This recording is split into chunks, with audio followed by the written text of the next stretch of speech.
दुनिया में दो ही सबसे ताकतवर चीजें हैं, एक आत्मा और दूसरी तलवार। और आखिर में आत्मा तलवार से जीत जाएगी।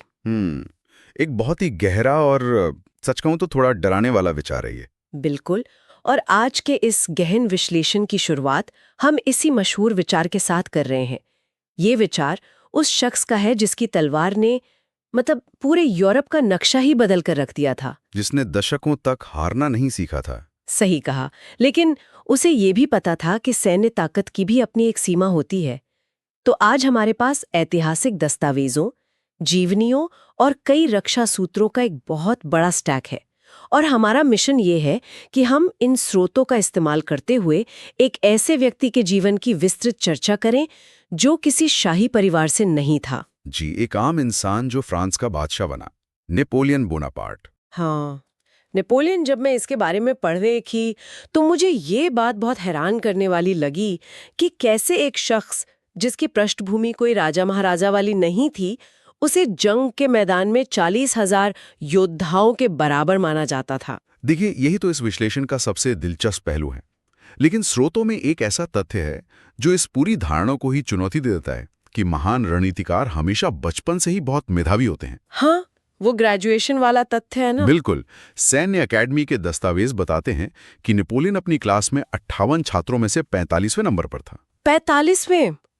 इतिहास का इतना खूंखार और महान सेनापति कभी एक बहुत ही साधारण छात्र हुआ करता था। एकदम साधारण। लेकिन अकेडमी ग्रेड्स कभी भी पूरी कहानी नहीं बताते। दस्तावेजों का गहराई से अध्ययन करने पर पता चलता है कि उसके एक शिक्षक ने उसकी एक खास प्रतिभा को उसी समय पहचान लिया था। वो गणित वाली बात। हाँ, प्रैक्टिकल मैथ्स यानी गणित के व्यावहारिक उपयोग में उसकी अचूक क्षमता। उस समय की सेना में तोपखाने यानी आर्टिलरी का जो इस्तेमाल होता था, वो ज्यामिति और कोणों के सटीक आकलन पर ही तो निर्भर करता था। और इसके साथ ही इतिहास और भूगोल पर भी नेपोलियन की पकड़ बहुत गजब की थी। मैंने एक जगह पढ़ा कि उस शिक्षक ने ये तक भविष्यवाणी कर दी थी कि ये लड़का आगे चलकर एक बेहतरीन नाविक बनेगा, क्योंकि उसे हवा, दिशा और दूरी का स्वाभाविक ज्ञान था। किताबी ज्ञान से ज्यादा रणनीति और सही समय पर सही मौके को भुनाना ही तो इंसान को इतिहास में अमर करता है। बिल्कुल। और अगर हम इसी बात को ध्यान में रखते हुए उसकी कहानी के शुरुआती हिस्से में चलें, तो 15 अगस्त 1769 को कोर्सिका द्वीप के अजाचियो में उसका जन्म हुआ था। एक ऐसा द्वीप जो खुद एक बड़े भू राजनीतिक बदलाव से गुजर रहा था। हाँ, क्योंकि नेपोलियन के जन्म से महज 1 साल पहले ही जिनोवा ने इस द्वीप को फ्रांस को सौंपा था और उसका परिवार इटालियन मूल का था।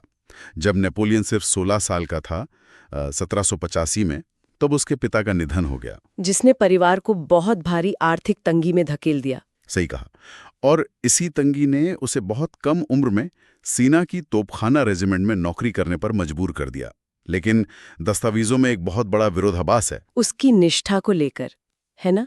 शुरुआत में उसकी असली प्रेरणा फ्रांस बिल्कुल नहीं था। बिल्कुल नहीं, बल्कि फ्रांस का विरोध करने वाला कोर्सिका का नेता पास्कल पाओली उसका हीरो था। नेपोलियन तो फ्रांस के खिलाफ विद्रोह करने वाले नेता का अंधभक्त था। ये सोचना भी अजीब लगता है, जो फ्रांस का सम्राट बना वो कभी उसी फ्रांस से नफरत करता था। तो फिर ये बदलाव आया कैसे? बहुत तेजी से घटी राजनीतिक घटनाओं के कारण। जब वो कोर्सिका लौटा तो पाओली ने उसे पूरी तरह से खारिज कर दिया।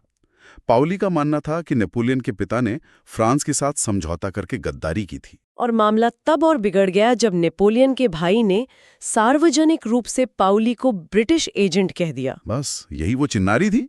कोर्सिका के लोगों में उनके परिवार के खिलाफ इतना भारी गुस्सा भड़क गया कि उन्हें अपनी जान बचाकर वहां से भागना पड़ा। और शरण कहाँ ली? फ्रांस में। और यही वो टर्निंग पॉइंट था जिसने नेपोलियन के लिए वापसी के सारे रास्ते बंद कर दिए। अब उसे समझ आ गया था कि तरक्की का एकमात्र रास्ता फ्रांस की वफादारी है। और ये वफादारी साबित करने का सबसे बड़ा मंच उसे फ्रांसीसी क्रांति ने दे दिया। 1789 की उस क्रांति ने पूरे सैन्य ढांचे में एक बड़ा खालीपन पैदा कर दिया था। क्योंकि बहुत सारे पुराने और अनुभवी अधिकारी देश छोड़कर भाग गए थे। एकदम सही। और इसी राजनीतिक शून्यता ने नेपोलियन जैसे युवाओं को आगे बढ़ने का मौका दिया।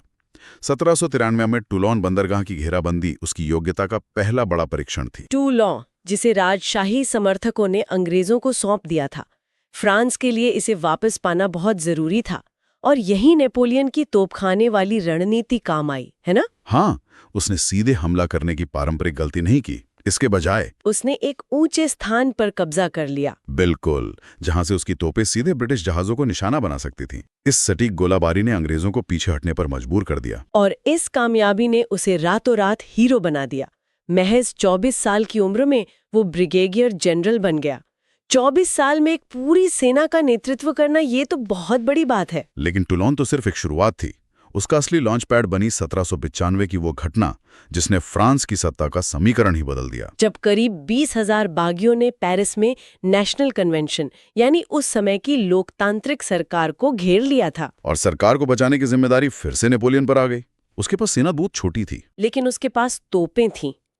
उसने सड़कों पर तोपें तैनात की और एक बेहद सख्त फैसला लेते हुए सीधे बागियों की भीड़ पर गोलाबारी कर दी, जिसे इतिहास में विफ ऑफ ग्रेप शॉट कहा जाता है। इस एक कदम ने न सिर्फ लोकतंत्र को बचाया बल्कि नेपोलियन को पेरिस के सत्ता संस्थानों में एक अपरिहार्य इंसान बना दिया। लेकिन उसकी महत्वाकांक्षाएं पेरिस तक सीमित नहीं थीं। उसमें एक अजीब सी जल्दबाजी थी। मतलब मार्च 1796 में उसने जोसेफीन से शादी की और शादी के ठीक 2 दिन बाद ही वो इटली के मोर्चे पर निकल गया। फुर्ती देखिए उसकी। हाँ, और इटली में मिली सफलताओं के बाद उसकी नजरें पूरब की ओर मुड़ गईं। नेपोलियन का एक बहुत ही मशहूर कथन है कि यूरोप एक तिल के समान है और असली महान साम्राज्य पूर्व में है, जहां 60 करोड़ लोग बसते हैं। क्योंकि वो समझ गया था कि असली दुश्मन ब्रिटेन है और ब्रिटेन को समुद्र में हराना असंभव था। इसलिए उसने ब्रिटेन की अर्थव्यवस्था यानी उसके उपनिवेशों पर चोट करने की सोची। और इसी रणनीति के तहत शुरू हुआ 1798 का मिस्र अभियान।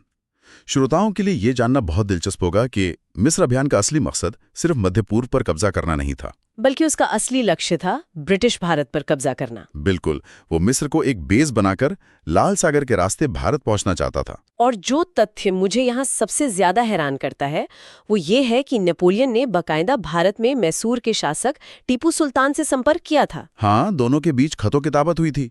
एक संयुक्त सैन्य अभियान की योजना बन रही थी। सोच कर देखिए, अगर फ्रांसीसी सेना भारत पहुंच जाती और ये गठबंधन काम कर जाता तो आज इतिहास पूरी तरह से अलग होता। लेकिन हर बड़ी योजना के सामने कोई ना कोई दीवार होती है, और यहाँ वो दीवार थे ब्रिटिश एडमिरल होरेशियो नेल्सन, जिन्होंने अपनी एक आंख और एक बाजू खो दी थी, लेकिन फिर भी नौसैनिक युद्ध में उनका कोई मुकाबला नहीं था। जैसे ही नेल्सन को मिस्र में फ्रांसीसी बेड़े का पता चला, उन्होंने 1 अगस्त 1798 को नील नदी के युद्ध में नेपोलियन की सेना पर ऐसा अचूक हमला किया कि फ्रांसीसी बेड़ा लगभग तबाह हो गया। बुरी तरह से हार हुई और भारत विजय का वो सपना वहीं नील नदी में डूब गया।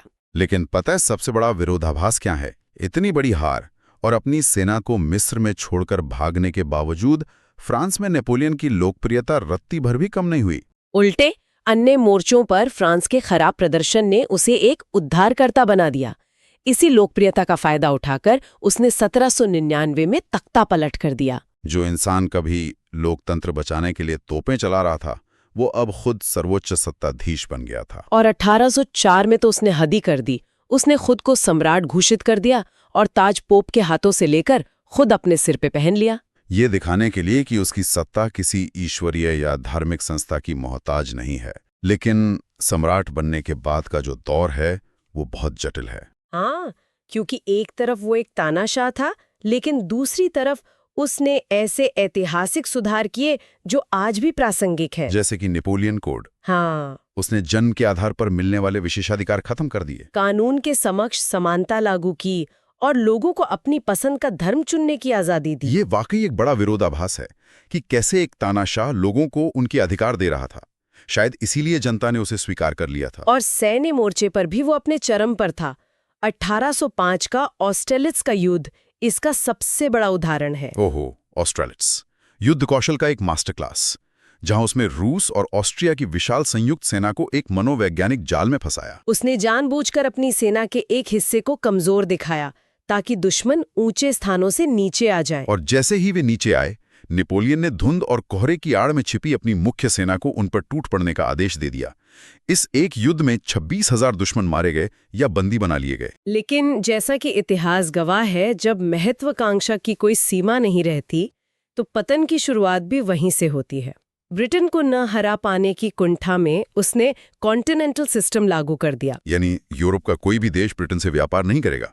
लेकिन स्पेन और पुर्तगाल ने बगावत कर दी और फिर वहां ब्रिटेन की तरफ से आर्थर वेलेस्ली ने एंट्री ली। स्पेन का ये विद्रोह तो बस शुरुआत थी। उसकी सबसे विनाशकारी भूल थी 1812 का रूसी अभियान। 6 लाख सैनिकों के साथ रूस पर हमला, उस समय की सबसे बड़ी सेना। लेकिन रूसियों ने लड़ने के बजाय स्कॉच्ड अर्थ यानी भस्म करो और भागो की नीति अपनाई। उन्होंने अपने ही शहर, यहां तक कि मॉस्को को भी जला दिया, ताकि फ्रांसीसी सेना को न रसद मिले और न आश्रय। नेपोलियन मॉस्को में बैठा रहा और फिर शुरू हुई रूस की वो जानलेवा सर्दी। बिना गर्म कपड़ों और खाने के जब वे पीछे हटे तो ठंड और रूसी छापामारों ने उन्हें खत्म कर दिया। 6 लाख में से केवल 10,000 के करीब सैनिक ही जिंदा लौट सके। ये एक ऐसी भयंकर त्रासदी थी जिसने फ्रांस की रीढ़ तोड़ दी। इसी नुकसान के बाद 1814 में मित्र राष्ट्रों ने पेरिस पर कब्जा कर लिया और उसे एल्बा द्वीप पर निर्वासित कर दिया। लेकिन क्या वो वहां टिकने वाला था? महज 11 महीने बाद ही वो एल्बा से भाग निकला और बिना एक भी गोली चलाए उसने दोबारा सत्ता हासिल कर ली, क्योंकि जो सैनिक उसे पकड़ने गए थे वे उसी के पाले में आ गए। ये उसके करिश्मे का चरम था। लेकिन ये वापसी बहुत छोटी साबित हुई। हाँ, क्योंकि अब आता है 18 जून 1815, वाटरलू का युद्ध, जहां ड्यूक ऑफ वेलिंगटन उसका इंतजार कर रहे थे। लेकिन इस युद्ध का सबसे बड़ा आहा पल कोई तोप या तलवार नहीं, बल्कि बेमौसम की भारी बारिश थी। कीचड़, जिसने इतिहास का रुख बदल दिया। बिल्कुल, नेपोलियन की ताकत उसका तोपखाना था, लेकिन कीचड़ में तोप के गोले धंस गए।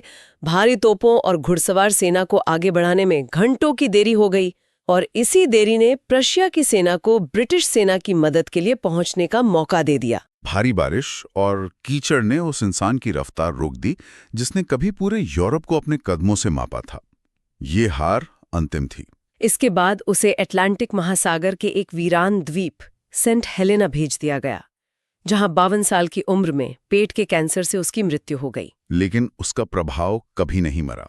उसके पतन ने यूरोप में एक नई व्यवस्था को जन्म दिया, जिसे कंसर्ट ऑफ यूरोप कहा जाता है। एक तरह का शक्ति संतुलन या बैलेंस ऑफ पावर। हाँ, यूरोप के देशों ने तय किया कि कोई भी एक देश इतना ताकतवर नहीं होना चाहिए कि वो दूसरों को निगल जाए, और इस व्यवस्था ने दशकों तक यूरोप में शांति बनाए रखी। तो इस पूरी विस्तृत चर्चा के बाद, सारे दस्तावेज खंगालने के बाद, एक विचार है जो मेरे मन में बार बार आ रहा है और मैं श्रोताओं को भी इसी विचार के साथ छोड़ना चाहती हूँ। वो क्या? नेपोलियन ने अपनी महत्वाकांक्षा के लिए लाखों लोगों का खून बहाया, लेकिन साथ ही उसने समानता और आज़ादी जैसे आधुनिक कानूनों की नींव भी रखी।